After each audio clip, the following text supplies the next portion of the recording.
Hello दोस्तों, यथार्थ Hindi education classes पर आप सभी का स्वागत है। आज की क्लास में हम पढ़ेंगे हिंदी साहित्य के कुछ महत्वपूर्ण प्रश्न जो कि बहुविकल्पी प्रश्न हैं और हिंदी टीजीटी पीजीटी नेट की परीक्षा के लिए काफ़ी इंपॉर्टेंट हैं। अगर आप चैनल पर नए हैं, चैनल को सब्सक्राइब जरूर कीजिएगा क्योंकि ये क्लास आपके लिए बहुत ज़्यादा इंपॉर्टेंट होगी। तो चलिए स्टार्ट करते हैं अपनी क्लास को। पहला प्रश्न है आज का कि सुमेलित कीजिए। आपको इसमें सुमेलित करना है और रचना है इसमें एक और देखिए रचना दी गई है, दूसरी ओर रचना का प्रतिपाद्य दिया गया है कि इसमें प्रतिपाद्य विषय क्या है रचना में। पहला है इसमें,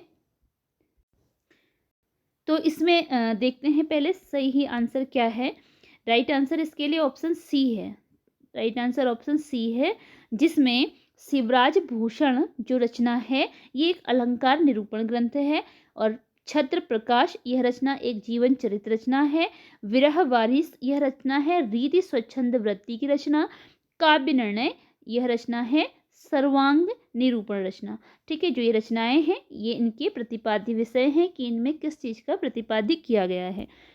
अगला प्रश्न है सुमेलित कीजिए। फिर से आपको सुमेलित करनी है रचनाएं और रचनाकार।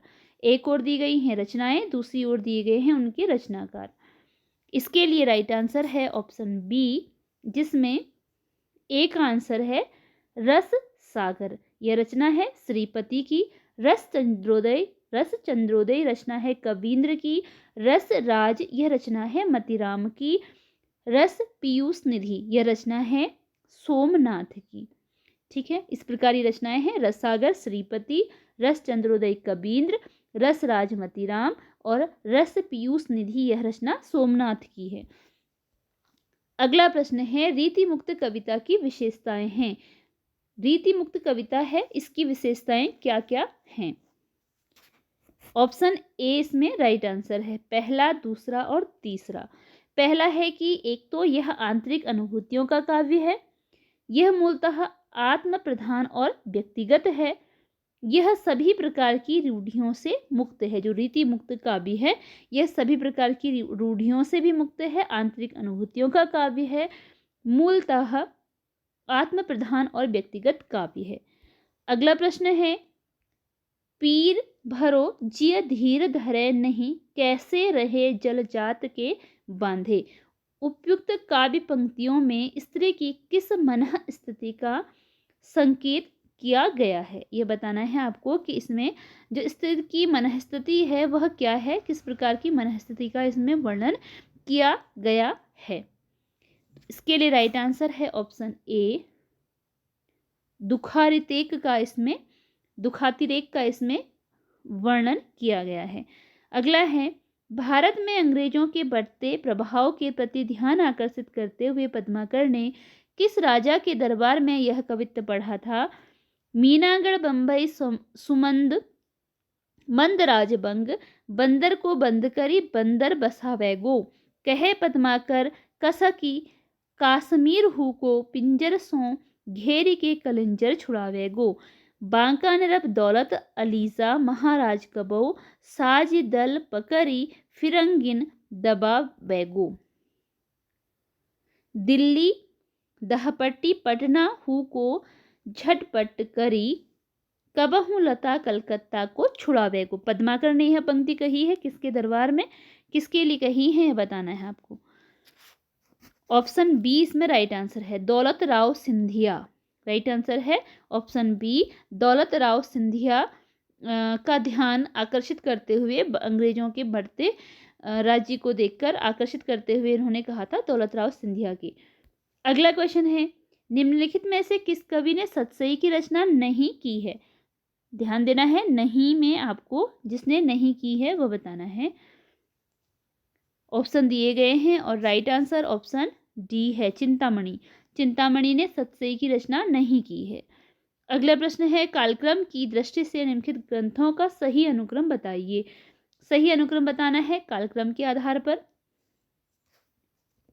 ऑप्शन डी राइट आंसर है इसमें, रस रहस्य, भाव विलास, काव्य निर्णय और जगत विनोद। अगला प्रश्न है रीतिकालीन वीर काव्य की मुख्य विशेषताएं। वीर काव्य जिसमें कि वीरता का वर्णन मिलता है उस काव्य की मुख्य विशेषताएं बतानी है।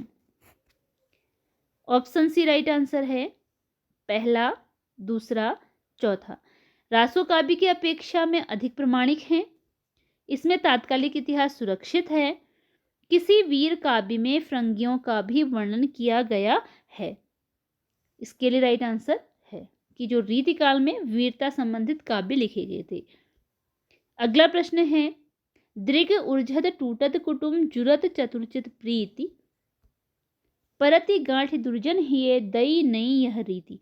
उपर्युक्त दोहे के संबंध में कौन सा कथन सही है? जो कथन इस दोहे के संबंध में सही है वह बताना है। राइट आंसर इसमें ऑप्शन बी है। ऑप्शन बी इसमें राइट आंसर है, दूसरा और तीसरा। उपयुक्त दोहे के संबंध में दूसरा और तीसरा जो है सही आंसर है। दूसरे में दिया गया है कि इसमें प्रेमी प्रेमिका के प्रेम का स्वाभाविक चित्रण हुआ है और इसमें असंगति अलंकार है। देखिए, अब आपका यहाँ पर सामान्य हिंदी से संबंधित भी एक क्वेश्चन बन गया। कभी ये क्वेश्चन इस प्रकार भी आ सकता है कि ये आपको दोहा दे दिया जाएगा और पूछा जाएगा कि इसमें कौन सा अलंकार है, तो इसमें अलंकार है असंगति अलंकार। अगला प्रश्न है, निम्नलिखित काव्य पंक्तियों को उनके रचनाकारों के साथ सुमेलित कीजिए। इन काव्य पंक्तियों को उनके रचनाकारों के साथ सुमेलित करना है। सूची दी गई है। राइट आंसर ऑप्शन सी है। अलंकार प्रकाश याकूब खां की रचना है। अंग दर्पण रसलीन की रचना है। आलम केली आलम की रचना है। रतन हजारा यह रचना है रसनिधि की। रतन हजारा रचना है रसनिधि की। अगला प्रश्न है, निम्नलिखित काव्य कृतियों को उनके रचनाकारों के साथ सुमेलित कीजिए। फिर से काव्य कृतियां हैं, उनके रचनाकार हैं, सही सुमेलित करना है इनको। ऑप्शन सी इसमें राइट आंसर है। भाषाभूषण जसवंत सिंह की रचना। अलंकार पंचासिका मतीराम की रचना। विष्णुपद कीर्तन रचना है रसनिधि की। रस विलास यह रचना है चिंतामणि की। अगला प्रश्न है, रीतिकालीन आचार्यों की 3 श्रेणियां हैं। तो रीतिकालीन आचार्यों की 3 श्रेणियां कौन कौन सी हैं? ऑप्शन सी राइट आंसर है इसमें। उद्भावक आचार्य, व्याख्याता आचार्य, कवि, शिक्षक। रीतिकालीन आचार्यों की जो 3 श्रेणियां हैं उनमें आते हैं उद्भावक आचार्य, व्याख्याता आचार्य, कवि, शिक्षक। अगला क्वेश्चन है, बाली को सपूत कपिकुल परहूत रघुवीर जू को दूत भरी रूप विकराल को उपयुक्त काव्य पंक्तियां किस रचनाकार की हैं? ये काव्य पंक्तियां बतानी है कि ये किस रचनाकार की काव्य पंक्तियां हैं। इसके लिए राइट आंसर ऑप्शन सी है। ये काव्य पंक्तियां हैं सेनापति की। ये काव्य पंक्तियां हैं सेनापति की काव्य पंक्तियां। अगला क्वेश्चन है, यदि प्रबंध काव्य एक विस्तृत वनस्थली है, मुक्तक एक चुना हुआ गुलदस्ता, बिहारी के संबंध में उपयुक्त कथन किस आलोचक का है? इसके लिए राइट आंसर ऑप्शन ए है। प्रसिद्ध आलोचक आचार्य रामचंद्र शुक्ल जी का यह कथन है। रामचंद्र शुक्ल के अनुसार रहीम के बारे में कौन सी बातें सही हैं? शुक्ल जी ने रहीम के बारे में कौन कौन सी बातें बताई हैं? ऑप्शन डी राइट आंसर है इसमें। एक तो पहला है कि संस्कृत, अरबी और फारसी से पूर्ण विद्वान थे ये। उनकी दानशीलता हृदय की सच्ची प्रेरणा के रूप में थी।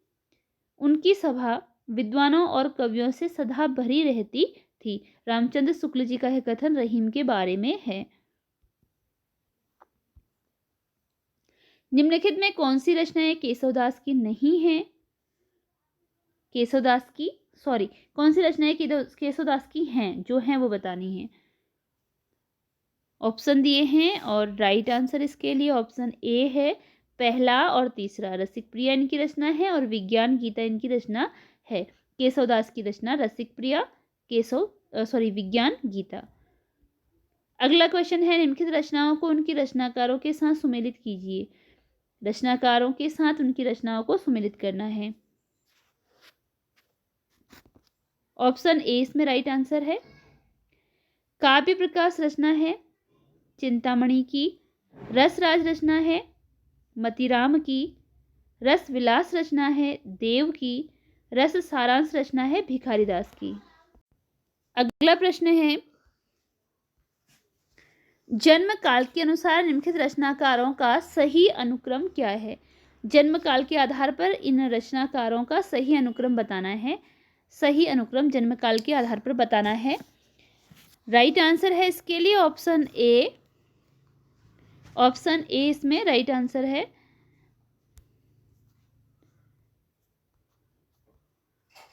ऑप्शन ए राइट आंसर है। केशवदास, बिहारी, मतीराम और घनानंद।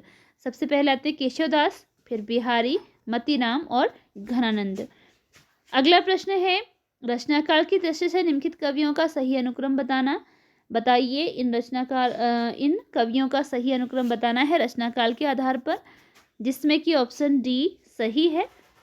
केशवदास हैं सेनापति, भूषण और बिहारी। केशवदास, सेनापति, भूषण, बिहारी। अगला प्रश्न है, निम्नलिखित काव्य पंक्तियों को उनके रचनाकारों के साथ सुमेलित कीजिए। ये काव्य पंक्तियां दी हैं और उनके रचनाकार बताने हैं किस काव्य पंक्ति की रचना किसके द्वारा की गई है।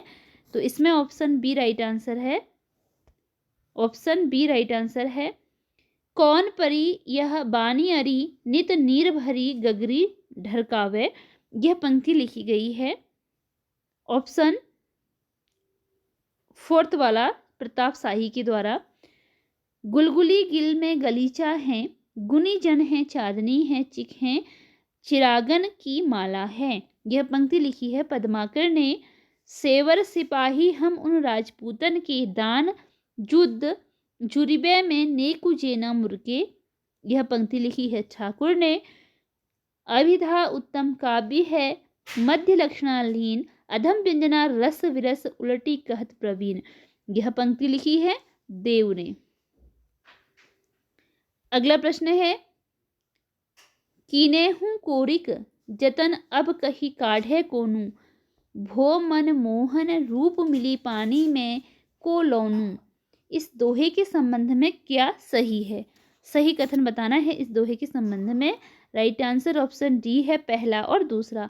पहला है कि इसमें नायिका का कृष्ण के प्रति अनन्य प्रेम व्यंजित है, और दूसरा है नायिका के मन रूपी सरोवर में कृष्ण का लावण्य पानी में नमक की तरह घुल गया है। इसके लिए राइट आंसर ऑप्शन डी है। तो इसी के साथ आज की यह वीडियो हमारी यहीं पर एंड होती है। मिलते हैं अगली वीडियो में कुछ नए प्रश्नों के साथ।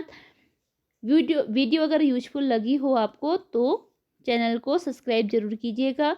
मिलते हैं अगले वीडियो में कुछ नए प्रश्नों के साथ। धन्यवाद।